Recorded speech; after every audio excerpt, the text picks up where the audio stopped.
So last week I got curious about the top 100 quotes and I wanted to see what are the best quotes out there all time. And today I'm going to do the from 49 to first. It should be more interesting because those first 50 should be better than the last 50, which we did last week. Keep in mind that I'm going to add comment only when I feel like I have something to say. Otherwise, I'm just going to move. But I'm going to have something to say about most of them as I know myself. So let's jump directly into it. Number 49. Always remember that you are absolutely unique, just like everyone else. It is true that you are unique, just like everyone else. This part for me is funny because you are unique, but like everyone else. So you are different than everyone else, but you are the same like everyone else. This one is a bit funny, but also true. And I think it was intended this way. Number 48. The beginning is the most important part of the work. I do not agree. Unless you put that as in the beginning part is the more important because this is where you plan and strategize and maybe potentially see that the whole thing is the wrong thing and you should just cut it away and put your efforts somewhere else so you save that time, you don't waste it. Unless you frame it this way, not really. 47. The world is my country, all mankind are my brethren, and to do good is my religion. Okay, that's a personal statement. Listen, you see, this is the one that I have nothing to say about. 46. When we are no longer able to change a situation, we are challenged to change ourselves. Yeah, of course, Viktor Frankl. It makes sense. Well, this one is deep and this one is very much true. I don't think it needs much explanation outside of the fact that you are going to find this truth in the hardest moments, like when you wish the situation would be different but you cannot change it. That is absolutely outside of your control. And in that case, which is, rarely the case, like it was in his sad example, yeah, the only thing that you can change is yourself. And yeah, I hope that nobody ever goes through that, but that's a very tough realization if you're familiar with Viktor Frankl. 45. Problems are not stop signs, they are guidelines. Yeah, this one is, I have to say this, and this is not about this quote, but generally, since I read most of them, the top 100 all time, those are these quotes. Most of them, they're not really, I don't know, they're kind of basic to in 2026 they sound pretty basic. Some of them still hold true, but some of them are like, nah, you heard them hundreds of times and they are not, I don't know, they lost kind of their punch. Anyway, so problems are not stop signs, they are guidelines. Yeah, okay. Now, this one, nothing more to say about it because it's too basic. What we achieve inwardly will change our outer reality. Oh, this one, uh, I truly believe personally, there is no proof into this. There is no proof that the more you control your, or the more you focus on your inner self, on your inner world, the more the outer world will match that change. This one I intuitively believe to be true, but I have no proof. I have no proof because every time when I change something about myself, results might be delayed, they might show in unexpected forms, so I cannot really draw like a one-to-one connection. I did this inside with myself, here's what happened. Life doesn't work this way, and again, my intuitive sense says that this is true, but hard to prove it. But I definitely operate my life this way. 43. Spread love everywhere you go. Let no one ever come to you without leaving happier. Mother Teresa. Well, that makes sense from Mother Teresa to say this, but I'm not Mother Teresa, so let me see. Spread love everywhere you go.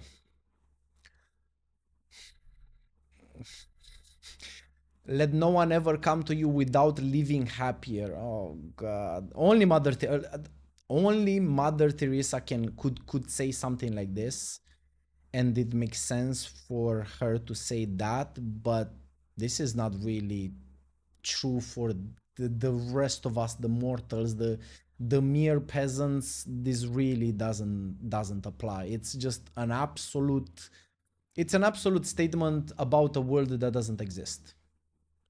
Let me put it this way. 42. We love life not because we are used to living, but because we are used to loving. Well, Nietzsche, man, bro. Friedrich, my man, I don't know what to say about this one. How exactly did you come to this conclusion? We love life not because we are used to living, but because we are used to loving. Sounds good, but yeah, we will have to believe you. 41. All our dreams can come true if we have the courage to pursue them.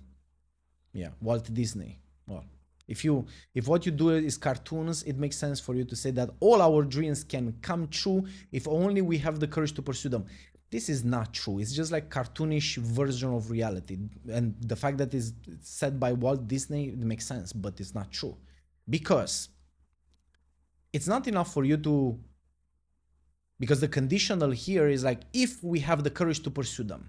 Just the courage, just that's it. You just need the courage to pursue your dreams, and if you have the courage to pursue your dreams, you will achieve them. All our dreams, all. Only Walt Disney could say something like this, but is again fantasy, cartoon, not reality. No, but since I'm going I'm going against it so hardly, let me also prove my point, because otherwise it's just like I'm blabbing my mouth. Why courage is not enough? Why courage is not enough for you to pursue your dreams, to achieve your dreams? It's because you might dare to, let's say you identify like a bold dream, like something big, something that looks like, oh my God, this is big. If I would achieve this, would be amazing, but it's scary big, right? And you have the courage to go after it. Let's qualify what that means. Let's say that this dream somehow requires an investment. So you sell your house, I don't know, you risk, you put skin in the game, you quit your job, so you do exactly that which requires courage. Okay, so you have the courage to pursue them. Like you had the courage to do, and let's say that you don't do this for a few weeks. Let's say that you do this and you struggle for years, and you run out of money from the house, and you get a second job just to pursue this dream, and you have the courage to live below your means, and you sacrifice yourself and all sorts of things along with courage. Does that guarantee that all your dreams can come true? Only if you look at the word can as in like could, maybe. But if it's said in the sense of like all your dreams can come true and like become possible, as in like 100% possibility you will achieve them, no, this is absolutely not true. Courage is not enough. We do not hear about the millions and millions of people who try to achieve their dreams, and they try hard, and they try in all sorts of ways, and they have courage, and they sacrifice everything, and they still don't. We don't. We just hear about the 0.001%, which if you would really run the numbers, you would see that how that matches with circumstances and sometimes luck and a bit of like a bit of doing the right thing even without knowing, and that kind of like generating an unexpected result that goes your way. There is a lot of unexpected elements that we put into stories, especially stories about success. People say like, oh my God, that person became successful because blah blah blah, they did this and that, and here is like people draw all sorts of inexistent like fantasy lines between action and result. Like, oh, look at this person, they did this and that and they got this, but they don't really know that there is a lot more invisible elements that might be even more important for that person to achieve what they seem to achieve based on their effort, that most people do not know, you don't see, because there is this thing, the visible and the invisible. And oftentimes the invisible, it's larger than the visible. Like the visible is the tip of the iceberg. What we you see and you know about that person is like a little bit, or like a tiny fraction, and people construct stories out of that. But like, oh my god, this person did that, not realizing that there is a big chunk under the surface, invisible. And yeah, it's a lot more than that. It would be so simple to just have courage. Anyway, number 40. We know what we are, but we not sorry. We know what we are, but know not what we may be. Oh, Shakespeare, my man, the only you could talk this way. Why, man? Like, you give me like a brain freeze. Like I needed speech exercise to read this one. We know what we are, but not. I cannot read this one. It's such an ancient like time, like so different than the way we speak, that it's just like we know. I will try again. If I fail, it becomes a blooper. So that's it. It's like you don't get wisdom, you get don't education here. At least you can make fun of me stumbling. Let's go one more time. We know what we are, but know not what we may be. Oh, I'm so happy I don't live in that time to speak with someone like this. I would be like, sorry, what did you say? Like, can you repeat that again? I don't understand. But let's see what William is saying here. We know what we are, but know not what we may be. So it's like we know what we are, but we don't know what we could be. Let's translate it in 2026. The second part is true. We don't know what we could be. That is absolutely true. But we know what we are. Even this part is not really true. It's not really true. People don't really know what they are. They don't know. People just follow different patterns. They talk from the mouth or from the words that they heard about from other people describing them, but they don't really know themselves.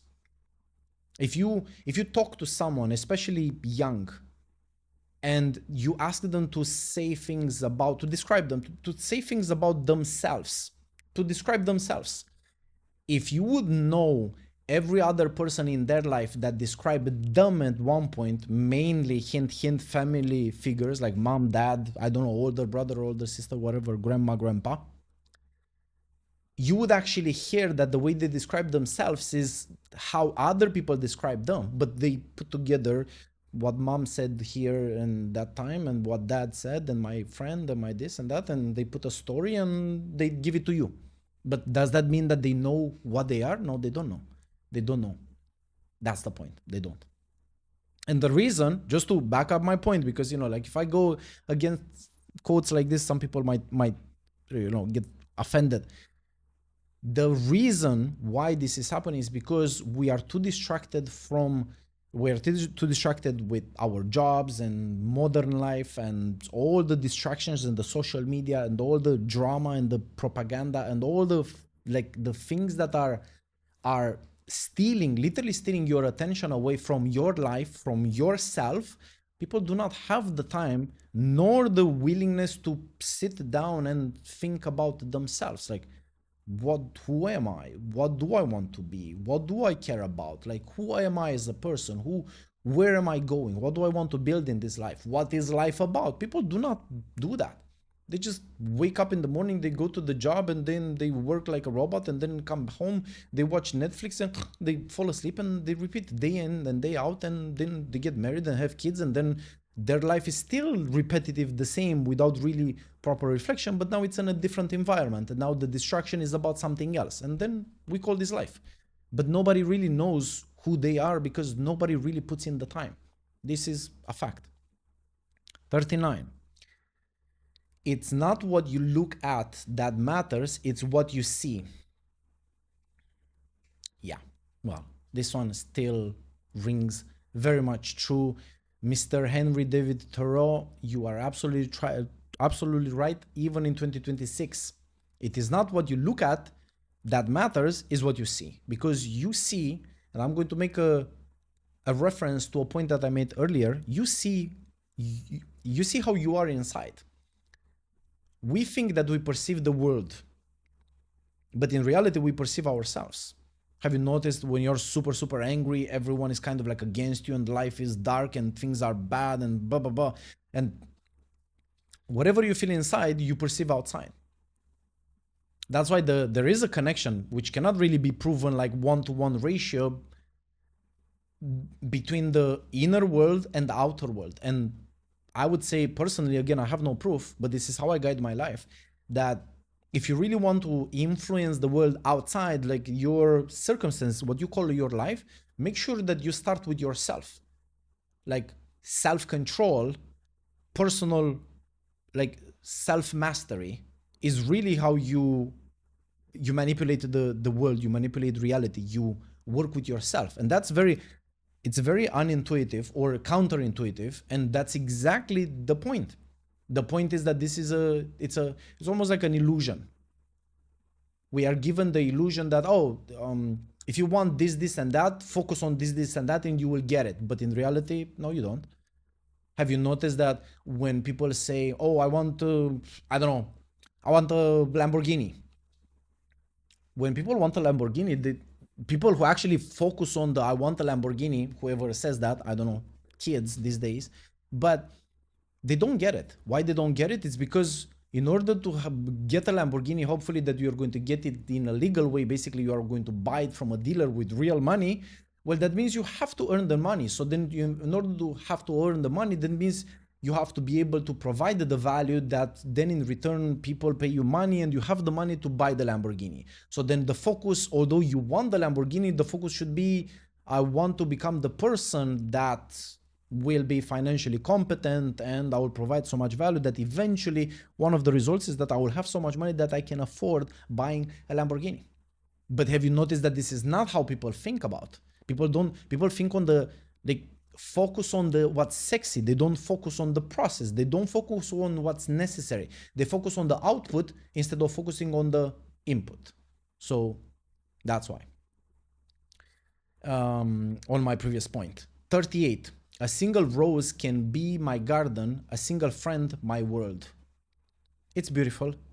I think it's possible, but I don't think it's. You see, many of these quotes are not really made for our times. This is what I believe. Let me prove my point. You decide for yourself.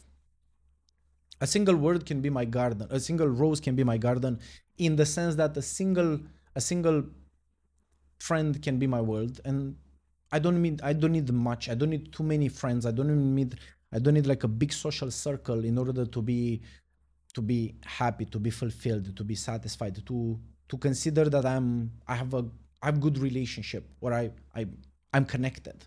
I have a connection, right? This point is like, it is true that, and could be actually even more true than it sounds at the surface, because if you have only one flower in your garden, you are going to take very good care of that flower.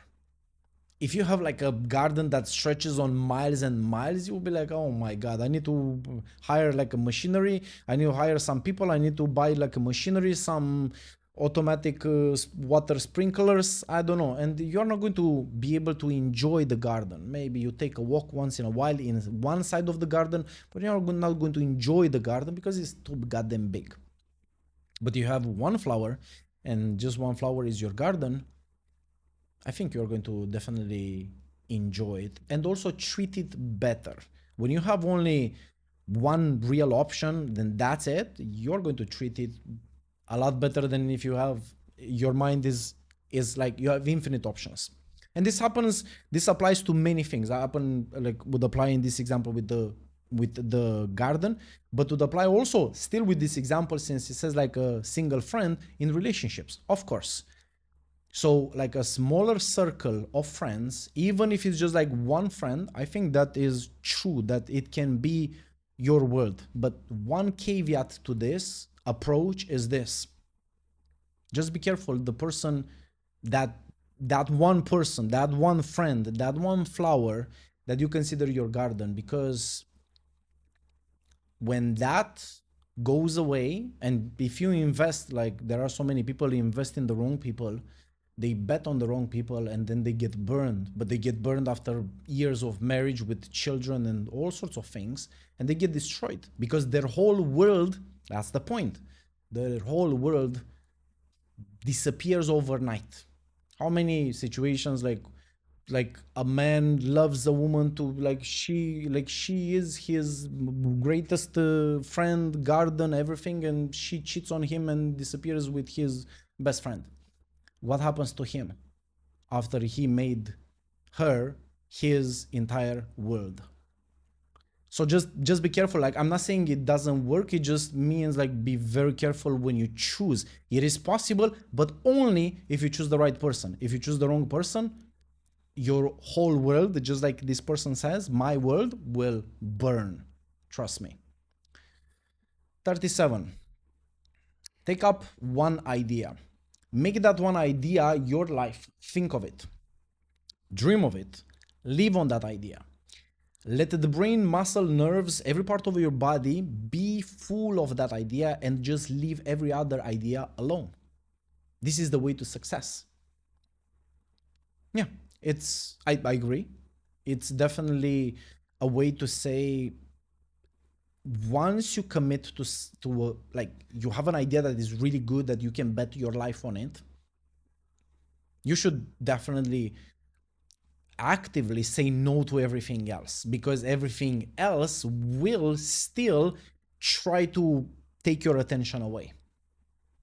Like this quote is very true, because it's not like you choose one idea and you're going to just choose that idea. No, no, no, you have to choose and re-choose and choose and re-choose that idea every single day when you wake up in the morning, because every day you are going to be bombarded by other attention, like things that will get like will require your attention, and you have to actively choose and re-choose, basically to deny everything every single day. Again, there is a strong connection also in relationships.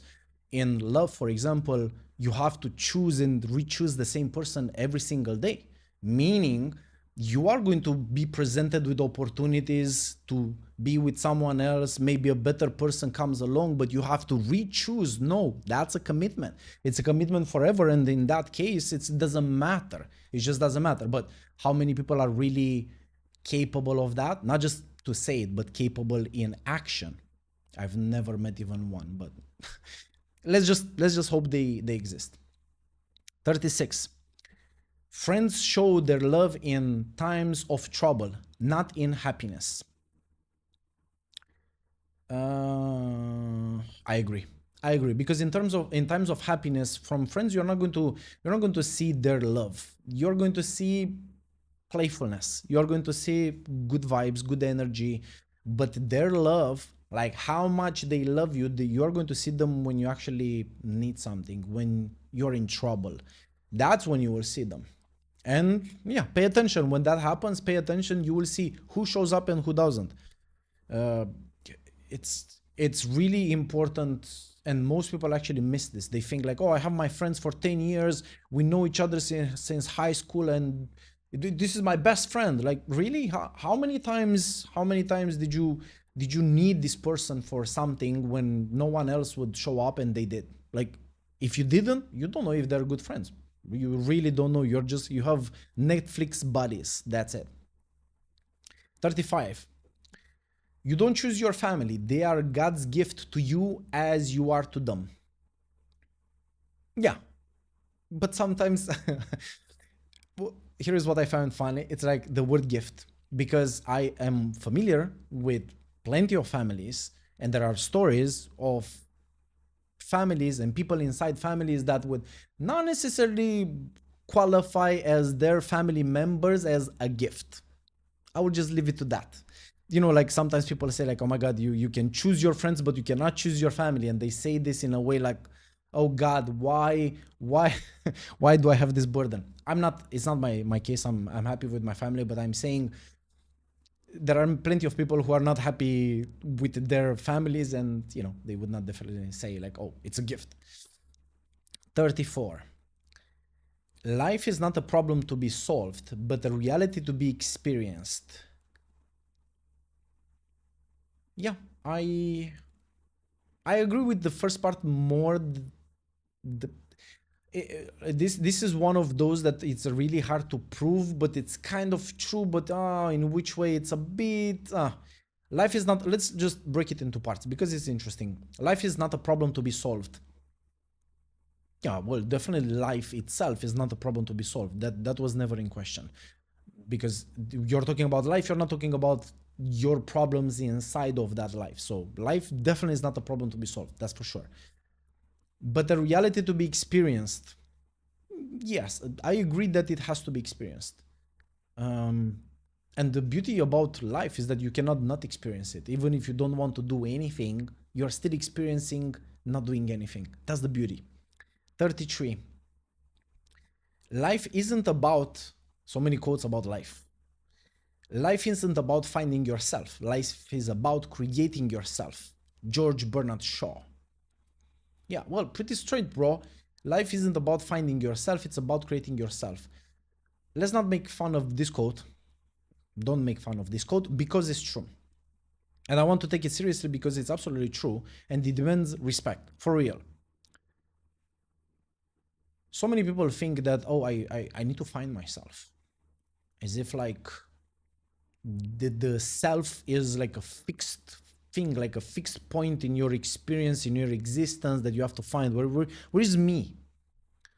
And oftentimes, if you really reflect on where is me, you realize that, oh, so it's not my hand, not even my hands, it's not my legs, it's not even my body. It's like, who is the me and where is the me? And the more the deeper you go, the deeper you dig, you realize, yeah, it's like I find it trouble to find myself, and that is exactly true because you are life is an experience to build yourself. We start as babies and children, and then we experience life, and we look at other people, and we observe, and we try to learn, and we try a bunch of stuff, and we hit our head on things and put the tongue on the stove, and we learn. But in that process of learning we also adapt ourselves, and this is the process of creation. So absolutely true. 32. The only true wisdom is in knowing you know nothing. And this Socrates sounds like a badass, man. Like the only true wisdom in knowing is you know nothing. I almost consider you know nothing. Okay, you know nothing. I would agree if this would be like you know very little, yeah, but nothing. Nothing is like, well, I know something. I've lived some, decades, so then I do know something. Like, there is something I do know. I know I'm here. Whatever the I'm here means. Even if you contest that, you say like, well, how do you know you're here? Well, maybe I am the here. Maybe I'm my own world. Maybe I'm my own universe. Maybe I'm experiencing myself. That's also possible, but still I'm here. I'm here, either me, separate entity from the world here in this physical space. Either, if you want to take it from that level, I am the here. I am my own reality that I'm experiencing and I'm building myself. So at least a few things I know. So that is a little bit better than nothing. Socrates. 31. Everything has beauty, but not everyone sees it. Confucius sounds like confusing, but I'm Confucius. It's funny, man, because he was definitely not confused, but well, maybe he was a bit confused. Everything has beauty, but not everyone sees it. Everything is beauty. I agree, man. This one, downright Confucius, man. Like high five. I agree with you. Everything is beauty. How do I know everything has beauty? It's because if you really try, which most people don't, if you really try to look even the worst things that you can imagine, there is some beauty in there. But to see the beauty, it's in the eye of the beholder, and that's, you have to talk to Confucius to know how to see the beauty. But he's right. 30. A kiss is a lovely trick designed by nature to stop speech when words become superfluous. Mrs. Ingrid, one more time. A kiss is a lovely trick designed by nature, I'm following so far, to stop speech when words become superfluous. I'm not really sure what the word superfluous means, but I do understand the whole point, the general point. If he or she says something that they shouldn't say, kiss them. Give them a kiss. Give them a kiss, and it's a lovely trick designed by nature to stop speech. He or she says something bad, kiss them.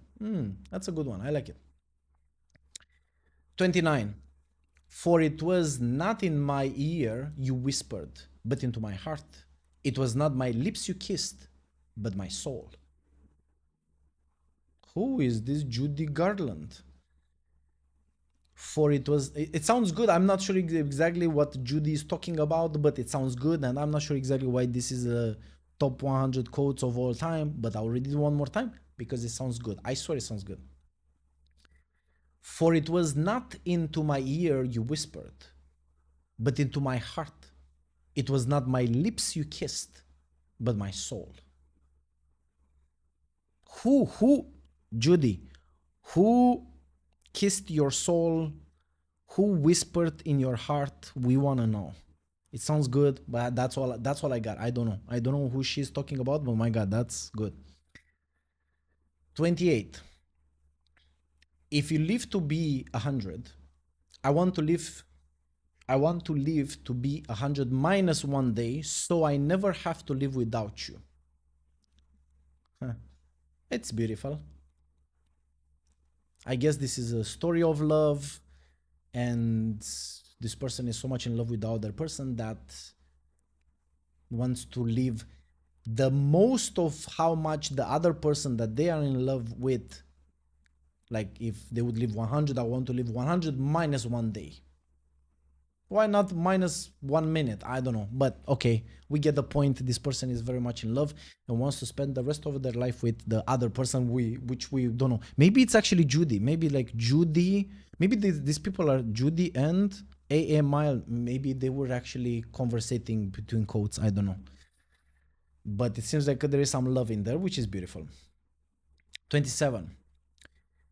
As we express our gratitude, we must never forget that the highest appreciation is not the utter words, it's not to utter words, but to live by them.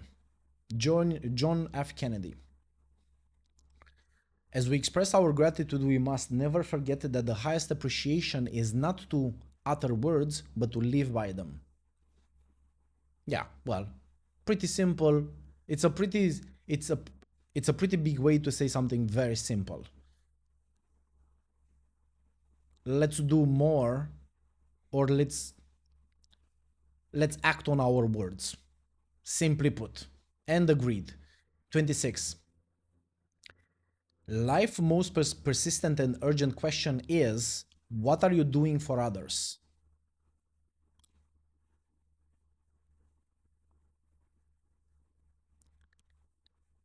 Life's most persistent and urgent question is, what are you doing for others? This one is a yes and a no. Here is what I mean. It's a yes in the sense that once you develop yourself, you build yourself, you grow yourself, right? It was the point to develop. Life is about developing yourself or growing yourself. Once you develop yourself to the point where you're useful to society, yes, it is true that the question becomes, what are you doing for others? Like, are you contributing? Are you bringing back value since you taken value? The universe has invested life and energy in you, and you have to also give back. You have to grow and contribute. But the point before contribution, which is the question what's about, the point before that is growing. You have to be valuable first. So the most persistent urgent question is not really what are you doing for others. Like if you are 15 or if you are 27 and you really have no life experience and you have to build yourself first, don't mind about what can I do for others. It doesn't matter. The point is, what can you do for yourself first? Do something for yourself first, and then ask yourself what you can do for others. But generally speaking, the quote is true. It's just a little bit misaligned. 25. Believe you can, and you are halfway there. This one, I will tell you this. it sounds true. To some degree, it's actually true, but it's like so empty, to be honest, because it's taken so many people can feel like, oh yeah, yeah, I believe, so I'm halfway there, right? You are not. No, no, you're not halfway there. No, you are not. And the quote is more hyperbolistic. It's more abstract. It's not really literally halfway there. It's just believe it's good. Belief, by definition, depending on what you believe, because if you believe stupid things, it's going to ruin your life. But if you believe in something that supports your life and makes you better and empowers you, then yes, that definitely gives you an advancement. Halfway there, it's really just a way to put it, 50% kind of way, but it's not really halfway there. But important to believe in the right things. 24.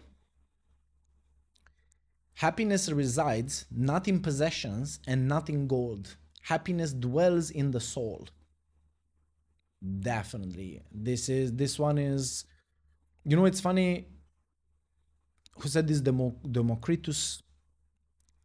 If this quote is an old ancient quote, how come people in 2020 and beyond, we still live as if life resides in the possessions and in gold and in money and in financial success and the bling bling? How come? How come people don't get this? It's because that is the trap, and the fools fall for it. That's the trap. The trap is ignore everything.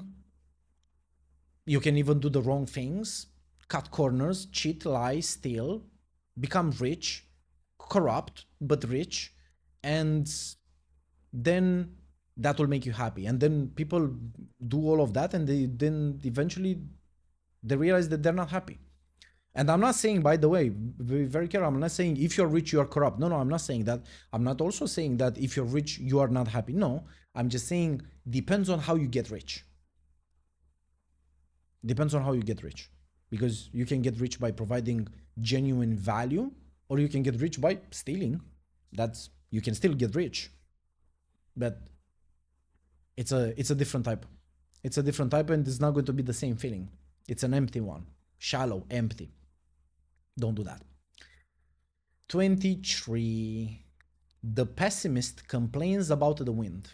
The optimist expects it to change. The realist adjusts the sails. Spot on, man. Spot on. It's funny when I read this, try to identify, where are you? The pessimist complains about the wind. Oh my god, the wind is blowing this and that. The optimist expects it to change. The realist adjusts the sail. I think that it's better to be the second two. Definitely complain. I have no respect for people who complain. But you can actually be the second two, the optimist and the realist. You see, you can be a realist and the optimist at the same time. You can choose in the moment to adjust the sails, but also be optimist that, you know what, I think it's going to change. It's still a good combo. 22. The future belongs to those who believe in the beauty of their dreams.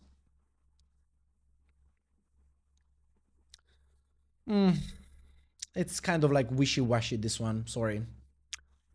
Believe in the beauty of your dreams. The future belongs to the... This is another way to say, like, if you believe in your vision, if you believe in your vision. That's the only way that the future can belong to you, if you believe in your vision, if you see the beauty in your vision, and then you need the courage to achieve it. But it's a bit, I don't know, maybe not on my taste. I'm not saying it's bad. 21. Today you are you. That is truer than true. There is no one alive who is you-er than you. This one is funny. Today you are you. Because you cannot be anyone else. That is truer than true. There is no one alive who is you-er than you. Is this Dr. Seuss or Zeus. I don't know who's this person, but yeah, it's a nice. This is the one that I'm going to just let it like this. I like it. 20. Education is the most powerful weapon which you can use to change the world. Nelson Mandela. Mm, yeah, I think that is changing. I think the education, I think there are going to be, it used to be this way. This used to be true.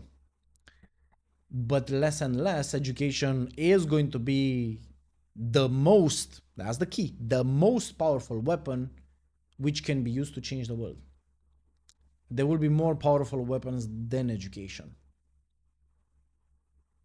It's no longer accurate. And maybe right now is not really obvious, but in the next 10 years, this will become obviously not true or no longer true. It used to be.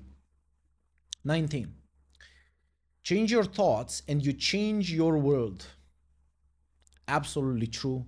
Nobody's doing it. It's so simple. The quality of your life depends on the quality of your thoughts and the quality of your emotions. If you have like a chaotical emotional system out of control, if you think in negative patterns, that's your world. Absolutely true. It is the most simple thing that everyone could do to improve their lives, and nobody is doing it. Why? Because we are too distracted. But it's absolutely true. In three words, I can sum up everything I've learned about life. It goes on. Yeah, I agree. We don't matter that much as we think.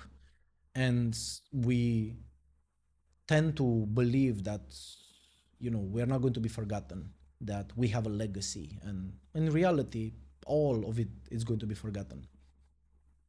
Which is, in a sense, the very reason why you should enjoy your life and build a good life right now. And life should not be wasted. Because life goes on. Whether or not you experience life, you enjoy life, you love life, you become a force of good, if you bring good and love and joy in the world, whether or not, life goes on. With you or without you, life goes on. Very true. 17. Love isn't something you find. Love is something that finds you.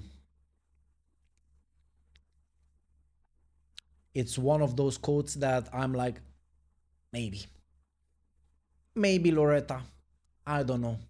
I don't know how you reached to this conclusion. Maybe it's true. How do you prove it? I don't know. She said it, Mrs. Loretta.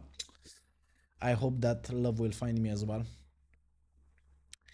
16. Blessed are the hearts that can blend. Sorry. Blessed are the hearts that can bend. They shall never be broken. Ooh, this one is true, Albert, my man. Oh, when you have a broken heart, is it because it was inflexible?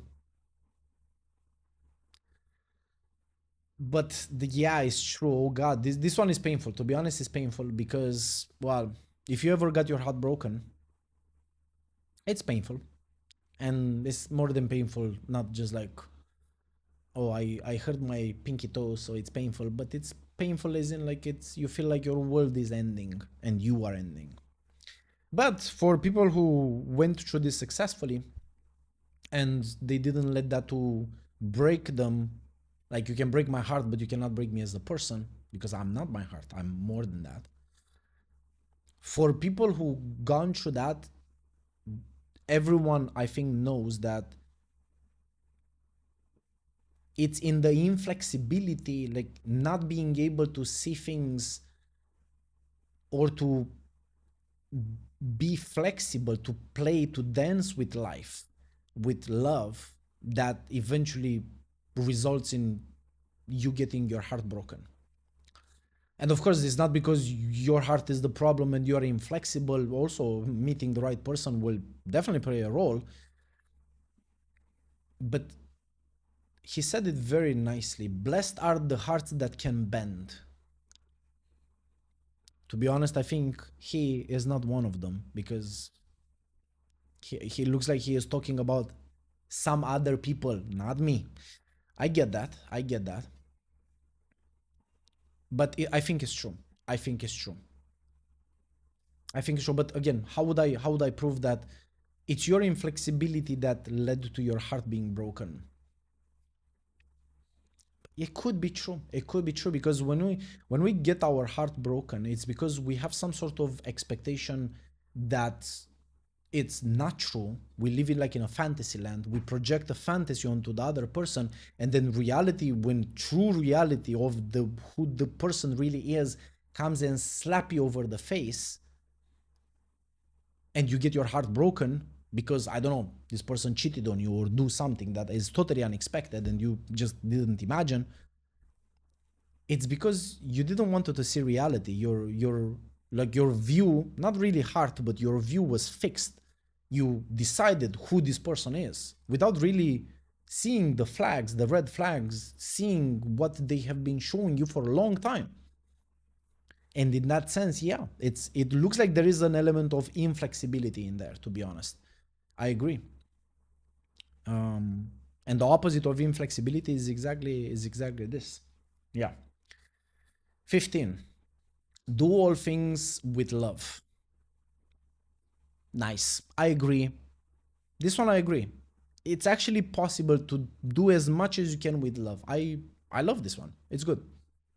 It's different than the previous one, because the previous one, I think it was from Mother Teresa, but like love everywhere, everyone has to be happier. That's very hard to achieve. But this one, do all things with love.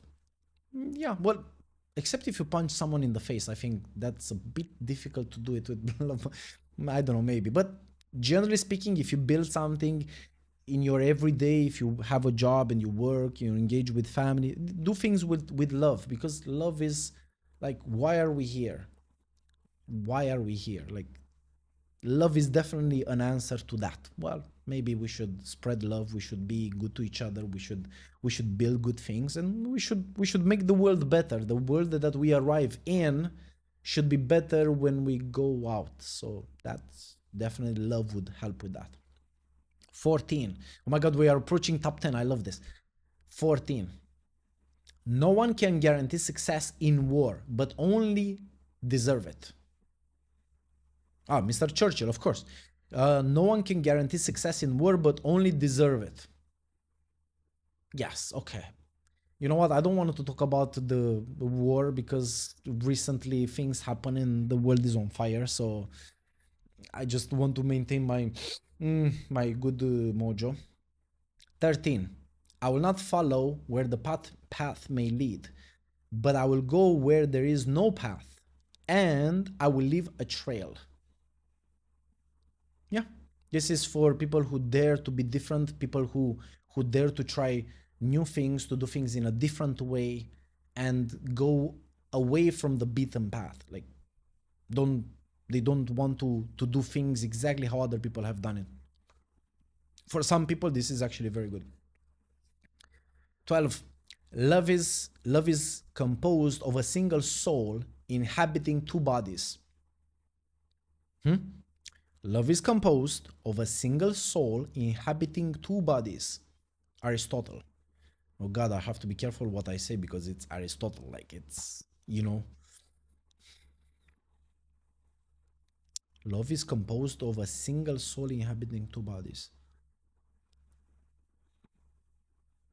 I don't know what he means. 11. Where there is love, there is life. Where there is love, there is life. Mm, not really sure if this is true, but yeah, that Gandhi would say this. It makes sense. Top 10, ladies and gentlemen. I worked to this. I want to get top 10. Let's see. This is top 10 from top 100 quotes of all time. All time. So they must be good. One of the most beautiful qualities of true friendship is to understand and to be understood.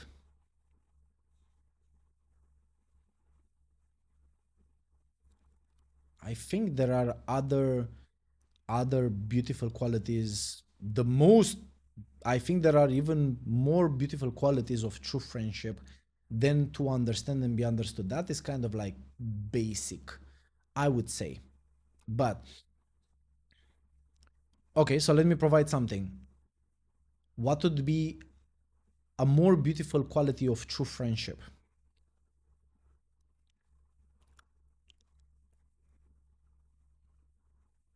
It's building together. I think that is definitely more beautiful. Building something together, like literally going to war, to a challenge, to face some obstacles together, having that togetherness, that is, it's a whole array of more complex, beautiful experiences in friendship. And there could be others as well, of course. That's just one example. 9. When bad men combine, the good must associate, else they will fall one by one, an unpitied sacrifice in a contemptible struggle. Man, you make it too intelligent for me. One more time. When bad men combine, the good must associate. Yeah, well, obvious. Obvious. There is good and bad, and some people do good and some people do bad, and that's why we have different groups and different forces fighting on their side. But the point is that everyone believes they are good. Else they will fall one by one, an unpitied sacrifice in a contemptible struggle. I'm not sure what it means, but I'm not sure if this actually deserves number 9, but whatever. Number 8. And by the way, I don't know exactly how they organize this, like why this is number 8 and 9, and like, I don't know, but some of them, in my view, deserve their place, some of them not so much, like number 9. 8. Do not dwell in the past. Do not dream of the future. Concentrate the mind on the present moment. Buddha. Who would say this? Yeah. Do not dwell on the past. Do not dream of the future. Concentrate the mind on the present moment. I agree. Simple, straight to the point. Nobody's doing it.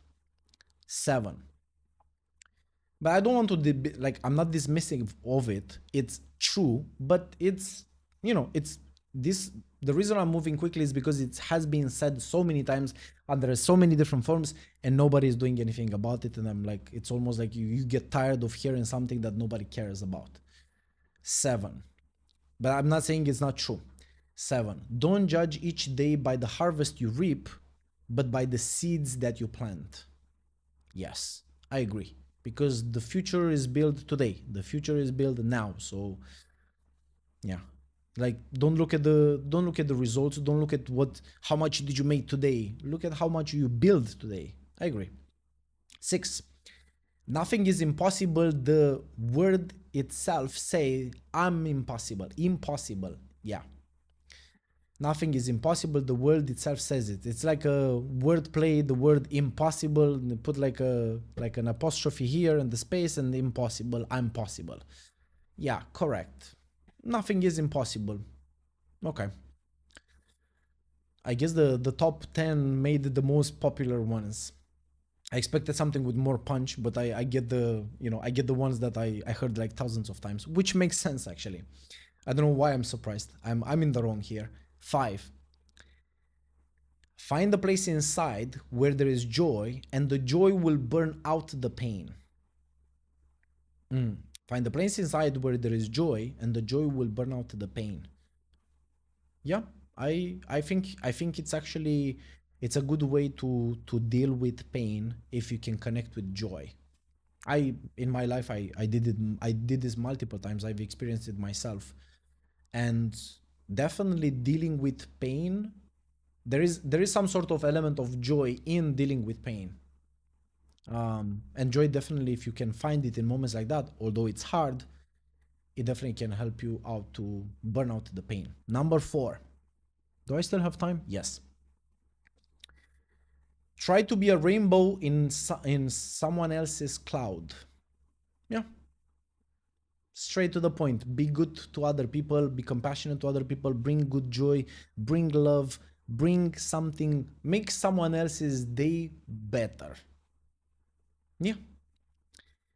Number three, it is during our darkest moments that we must focus to see the light. It is during our darkest moments that we must focus to see the light. I agree, because in the darkest moments, that's when the light is almost becomes impossible to see. That's why you have to focus.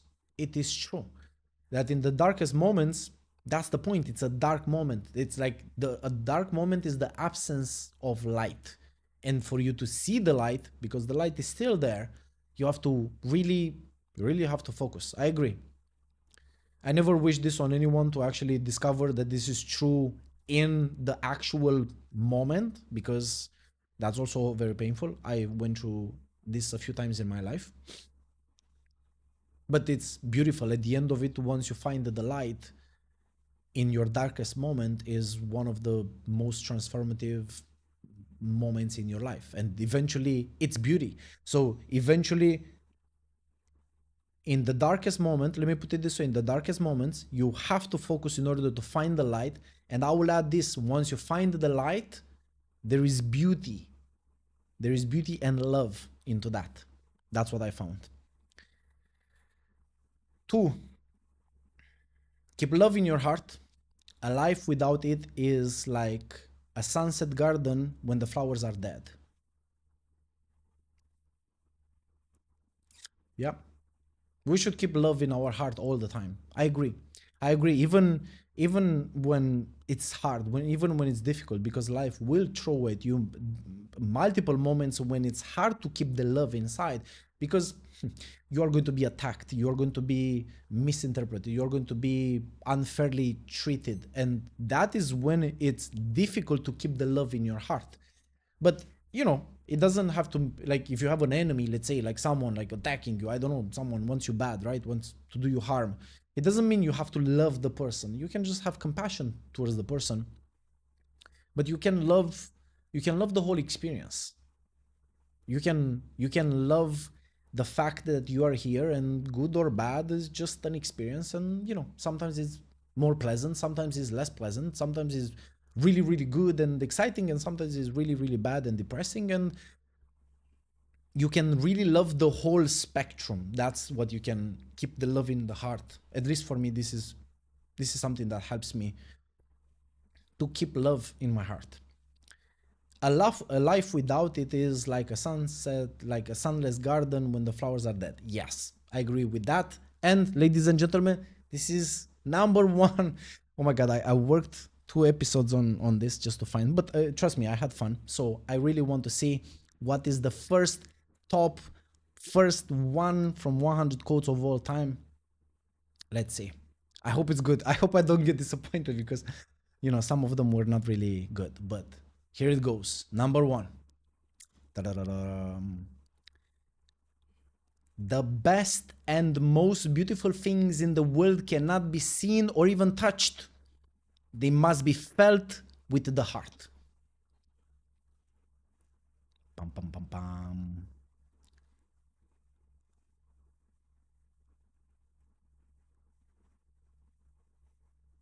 I agree. I agree. It took me some time, but it is true. Yeah, seeing something or touching, that's like, it's not really the it's not really the apex of experience. Feeling is the top of experience. If you can touch something, even when you touch something, sometimes that makes you feel in a certain way. So you see, touching leads to feeling. And if you see something, that also eventually might make you feel something. But to feel the most beautiful things in the world with the heart is really a good reason why life is all worth it. And with that in mind, I'm going to end this episode here. I had absolutely a blast reading through all of this. And yeah, thank you for being here. And I'm going to see you in the next one.